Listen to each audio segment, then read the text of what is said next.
babaaroo tole galchumii eessan nagaa dhaggeeffattootaaf daawwattoo keen kabajamu gabaas tarkaanfii gooticha waraana bilisummaa Oromoo bitootes tokko bar 2022 sanii dhiyeessa angalma Oromoo gooticha waraana bilisummaa Oromoo tarkaanfii ilaalessa weerartuu PP irraa fudhachuutti fufuun injifannoo boonsaa galmeessee jira. Harkanaan irreef gaachanni sabaa gooticha waraana bilisummaa Oromoo zoonii kibbaa guyyaa irraa bitootes tokko bar 2022 ganam keessa sa'aatii 1:35 irratti godin Gujilixaa Aana Dugdaawa gandeen Makishoo keessatti tarkaanfii cibraan maddal buudaa fudhateen tikaaf bulchiinsaaf nageen Aana Dugdaawaa ta'e roob gora unnuqqaa dabalatee nam sadi battalaatti jeesuun hedduu madeessee tokko jira booji'ee jira. Gammeeshatiin kilaashii akaama lamaaf meeshaalee gargaraa bilbiloota hedduu hungali qabsoo bilisummaa Oromootiif oolchee jira. Irreef abdiin sabaa gooticha waraana bilisummaa Oromoo zoonii giddu galeessa Oromiyaa kaab shaggar Aanaa Warjaarsu magaalosee keessatti tarkaanfii fudhatee waraan PP muuna heessaa gussee kompiitar dokumentiilee garagaraatiif meeshaalee garagaraa kuntaal 10 waliin tilmaamam dhuunfatee jira. Agga baasii kun qindaa'een magaalii Oosetiif qacammee to'annoo waraana bilisummaa Oromoo jalgaltee jira. Irreef abdiin sabaa gooticha waraana bilisummaa Oromoo zoonii giddu galeessa Oromiyaa kaab shaggar keessochoo Aanaa Ejiree gandi Calanqoo keessatti tarkaanfii ilaalessa fudhateen hedduu jeese gariin madeessuun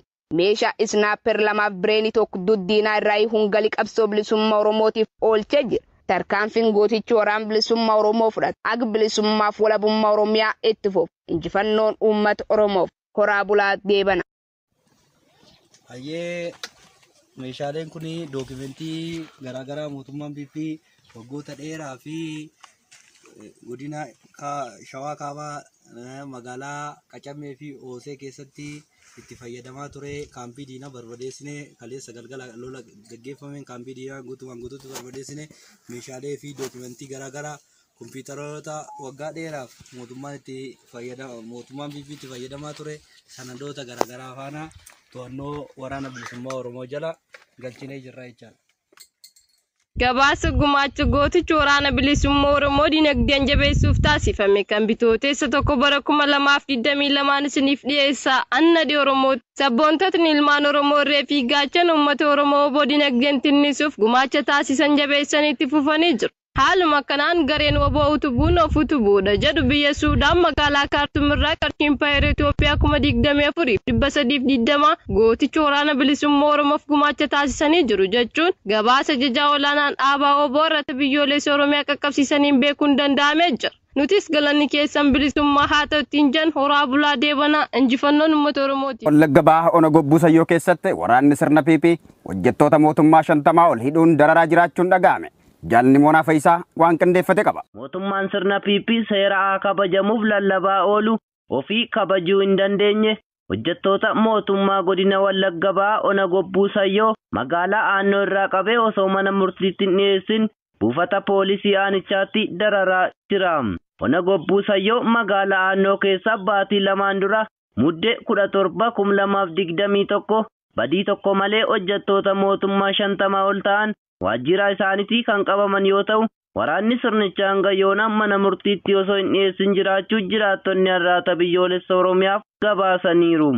Hojjettoota hidhamanii jiran keessaa kan maqaa arganne Sanyii Abarraa, Tamasgeen Dabalaa, Tuutumaa Taakkalaa, Guutamaa Dureessaa, Oliifan Baqqalaa, Mitikuu Ciibsaa, Girmaa Olaanii, Kennaa Baqqalaa, Alamaayyoo Iddeessaa, Maaruu Galataa, Shibbiruu Ibsaa, Misgaanuu Dabaloo, Obsaa Dhugumaa, Faanta'uun Nagaraa, Gaaddisaa Baayisaa, Addisuu Tasgaaraa, Ijigaayyoo Fufaa fi maanguddoota Asmaaluu Galatii fi Giddisaa Luuccee jedhaman Ona Gobbuu Sayyoo buufata poolisii magaalaa Aannoo keessatti mirga seeratti dhiyaachuun waan hidhamaniif beekuu fi yeroo eeran murtaa'e keessatti mana murtiitti dhiyeessuu diduun mirga seeran kennameef sarbuun hojjettoota mootummaa kanneen irraa mindaa kutuun maatiin isaanii waan ittiin jiraatan dhabuun rakkachaa jiru. Mootummaan sirna PP ilmaan Oromoo akka dararaniif waraana sirnichaa meeshaa fi qallaba biyyoota addunyaa irraa deemee kadhatee guutuufiin bobbaasen Oromoo Ona Gobbuu Sayyoo cufa keessatti gidiraa tilmaamamuu hin dandeenye geessisaa jira kan jedhan jiraattota Ona Gobbuu Sayyooti.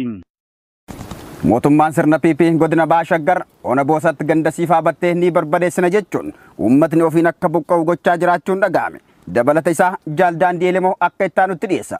Mootummaan sirna PP waraana isaa meeshaa hanga funyaanitti hidhate waraana bilisummaa Oromoo loluuf bobbaasee akka itti milkaa'uu dadhabe qabatamaan lola keessatti kan mul'ataa jiruu fi haasaa mataan nafxanyootaa Abiyyi Ahmed paarlaamaaf gurraandhala 22 bara 2022 taasise irraa beekuun ni danda'ama. Haala kanaanis gurraandhala 28 bara 2022 godina Baha Shaggar Ona Boosatti ganda Siifaa Battee keessatti lola guyyoottan lamaan darban gooticha waraana bilisummaa Oromoo waliin waraanni sirna PP geggeesseen kasaaraa cimaan lubbuu fi qabeenya isheerra waan ga'eef olola qindaa'aa guyyaa har'aa jechuun bitootessa 1 bara 2022 irraa kaasuun humna waraana PP cufaa gargaaramne ganda Siifaa Battee oboon injifannoo boonsaa keessatti argate guutummaatti ni barbadeessina jechuun olola hawaasa gidduutti gadhiisaniin hawaasni waan qabu fudhate buqqa'aa akka jiru maddeen har'aata biyyoolessa Oromiyaa gabaasaniiru.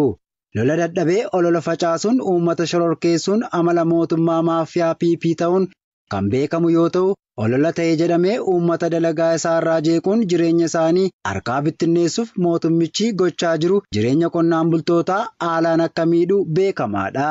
Kanaaf uummanni Oromoo Ona Boosatti ganda Siifaa Battee keessa jiru mootummaa kijibaa ololaan dantaa siyaasa isaa tikfachuuf hojjetu dhaga'uu dhiisanii gochi farrummaa mootummichi bifa ololaanis ta'ee qabatamaan ajjeechaa fi manneen qonnaan bultoota gubuu godinoota akka Wallaggaa, Gujii, Booranaa fi Lixa Shaggar keessatti raawwachaa tureyyuu mootummichaaf jijjiirama osoo hin fidin ummaticha qabsootti waan jabeesseef olola kanaan akka qe'ee keessanirraa hin deemne jechuun kan dhaaman qeerroo bilisummaa Oromoo Ona Booseti.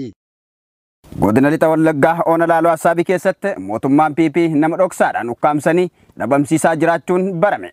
Dabalata isaa Jaalaqaa Fanfayyeeraa akka itti aanutti dhiyeessa. Akka jiraataan aanaa Laaloo Assaabii ganda Buukoo Assaabii dubbisne tokko jedhetti baatii tokko dura nama maqaan isaa Daawit Badhaasaa jedhamu Yuunivarsiitii Samaraarraa barnoota ikoonomiksiin kan eebbifame ba'e. Hojii barbaachaaf osoo deemu waraana sirna PP magaalaa Gimbii keessaatiin qabamuun achi buutee dhabamsiisaniiru. Daawit Badhaasaa kun kanaan dura humnoota mootummaa PP'n qabamuun leenjitanii hojiitti ramadamtu jechuun waamanii erga leenjii kennanii fi booda waraana deemtu jennaan dookumentii isaa achitti dhiisee baqatee akka galee jiraattonni Ona Laaloo Assaabii ni dubbatu. Haa ta'u malee ta'anii harka maatii eeguun kan itti ulfaate yeroo lammaffaaf hojii barbaachaaf gara magaalaa Gimbii yoo deemutti waraana sirna PP magaalaa Gimbiin butamuun achi buuteen isaa erga dhibame baatii tokko lakkoofsise yoo ta'u du'aa fi jiraa isaa dhabuun maatiin isaa rakkachaa jiraachuu dabaluun addeessaniiru. Qeerroo Oromoo Daawit Badhaasaa magaalaa Gimbii keessatti kijibaan yakkuun kan buchisiise milishaa Ashabbir Ordofaa ta'uun barameera. Ona Laaloo Assaabii keessatti namoonni badii godhaniif osoo hin taane Oromummaan yakkamuun kan ajjeefamanii fi hidhamaa jiran ta'uu jiraataan kun ibsuun nuti akka nama tokkootti mirga bilisaan bobbaanee galuu dhabne waan jirruuf kiyyoo gabrummaa kana qabsoo hidhannoo qofaatu nurraa hiika imimmaan haadha Oromoo qoorsa jechuun yaada isaanii arraata biyyoolessa Oromiyaatiif kan qoodan jiraataa Ona Laaloo Assaabiiti. Godina Lixa Harargee Ona Shanan Dhuggoo keessatti waraanni mootummaa PP baatii 8tiif murtoo malee nama ukkaamsanii jiraachuun barame. Jaalhiraan Gameessaa dabalata qabdi. Uummata Oromoo godina Lixa Harargee onoota garaa garaa keessatti argaman irratti hacuuccaa fi dhiittaa mirga namoomaa waraana sirna PP'n irratti geggeeffamaa jiru daangaa dhabuun godinichuma keessa Ona Shanan Dhuggoo Araddaa Jannataa keessaa ilmaan Oromoo 4 baatii 8 dura qabanii hidhuun haga ammaa mana murtiitti osoo hin dhiyeessin buufata poolisiitti dararaa jiru. Namoonni badii tokko malee Oromummaa yakkamuun Ona Shanan Dhuggoo keessatti qabamanii hidhaman Ahmed Jamaal, Waariyyoo Aliyyi, Abdulsalaam Muhammadii fi Suudii Shamsaddiin ta'uu maddeen arraata biyyoolessa Oromiyaa gabaasaniiru. Waraanni sirna PP bulee ka'ee ilaalcha siyaasaan nama qoqqoodee tarkaanfii reebichaa, hidhaa fi ajjechaa fudhatu Ona Shanan Dhuggoo kana keessatti namoonni haasaa deeggarsa mootummaa qofa ibsu yoo dubbatan malee nagaan jiraachuun rakkisaa akka ta'ee fi jiraachuu isaaniif maallaqa akka matta'atti waraana maafiyaa PP'f laachaa akka jiran maddeen itti himaniiru. Ona warra Jaarsoo keessatti kaleessa namoota 5 ajjeesuun barame. Jaalladhii Oromoo dabalata qabdi. Dachee Oromiyaa irratti uummatni Oromoo badii tokko malee rasaasaan rukutamee du'uun baratamaa ta'ee jira. Gurraandhala 28 bara 2022 godina Kaaba Shaggar Ona warra Jaarsoo ganda Miillaayyuu Cawaa keessatti waraanni sirna faashistii PP namoota nagaa 6 maqaa waraana bilisummaa Oromoo waliin hidhata qabdu jedhuun sobaan yakkanii gara jabummaa hamaan rasaasatti roobsanii ajjeesan. Namootni waraana sirna PP'n ajjeefaman 6 kunneen Darajjee Girmaa Kaaftaamuu Mootummaa, Shallamaa Ijaaraa, Shallamaa Tafarii, Baqqalaa fi Daanyaa Saffaa yoo ta'u, namootni ajjeefaman kunneen hawaasa keessatti namoota nagaa fi jaalatamummaa qaban ta'uu jiraattotni har'ata biyyoolessa Oromiyaatti himaniiru. Kaaba Shaggar Ona warra Jaarsoo keessatti haalli nagaan jiraachuu uummataa yeroo ammaa rakkoo keessa galuun uummatni sababa waraana sirna PP tarkaanfii ajjechaa fi manneen gubuu fudhachaa jiruuf bosonaa fi gaarreen itti baqatee rakkoo hamaaf saaxilamee jiraachuu har'aatni biyyoolessa Oromiyaa odeeffatee jira. Godina Gujii Bahaa Ona Gudijaa keessatti badii tokko malee uummatniidhaan dararamaa jiraachuun barame. Jaalicciitii bantii dabalata qaba. Mootummaan nagaaf tasgabbii hin qabne kun kan uummata Oromoo hidhuuf dararuun akka furmaataatti qabate impaayera tortoraa kana biyya taasisee tursiisuu barbaadu godina Gujii Bahaa Ona Girjaa keessatti uummata nagaa waraana bilisummaa Oromoo waliin hidhata qabda jechuun hidhaan dararaa jiraachuu jiraattonni onichaa himaniiru. Akka maddeen ifoomsanitti godina Gujii Bahaa aanaa Girjaatti waraanni mootummaa uummata nagaa maqaa waboo deeggartu jechuun baatii 5 oliif osoo mana murtiitti hin dhiyeessin dararaa kan jiran yoo ta'u aanicha keessatti saamichas geggeessaa jiru. Uummata nagaa kan badii tokko malee mana hidhaatti dararamaa jiran keessaa kan maqaan argan manguddoo ganna 80 kan ta'e obbo Qaasim Aduulaa yoo ta'u namni kun yakka qabaatee osoo hin taane oromummaan yakkamaa ta'uun mana hidhaa keessatti dararamaa jiraachuu jiraattonni har'aata biyyoolessa Oromiyaatti himaniiru.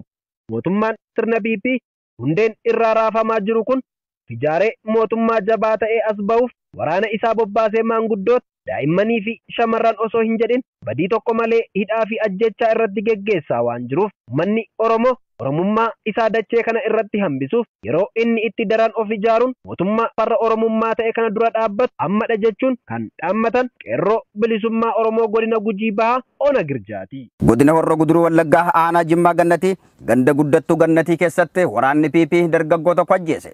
Dabalata isaa jaalgalmoo Oromoo akka ittaanutti dhiyeessiti. Dilbat Gurraandhal 20 barkum 2022 dargaggoo Darajjee Bahiruu Waaqoo jedhama. Umrii gan 23 taganama kumnam kamiyyuu irriibaa ha'ee gara mana amantaa qajeele. Battalinni uffata isaa uffatee gabbayee waraanni biltsiginnaa naannawaman isaanii marsee jira. Sababa waraanni mootummaa PP gandi susseenee manneen uummataa jalta taa'ee jiruuf uummati baqachuuf yeroo eegutti dargaggoo Darajjee Bahiruu Waaqolleen uummat waliin fiigichi yeroo jalqabuut waraanni sirni PP daqiiqa 30 olari'uun gandi guddattuu Gannat keessa qabachuun walda guutuu wangel iftu waalamee fuulduraa jilbeeffachiisuun rasaas duddisaan roobsan ruhutamee eegisaati 4 laftureen boot namooti waldaa galammaatii isaa yaamanii lafaa haasuun hospitaal Shaambuu geessaniillee yaalamaa turuun fayyuu dadhabee Gurraandhal 21 barkum 2022 ganam lubbuun isaa addunyaa hanirraa du'aan dabartee jirti. Dargaggoo Darajjee Bahiruu Waaqoo maatii isaatiif ilma hangafaa yoo ta'u barnoota kolleejjii irraa xumuree hojii barbaadachaa turuun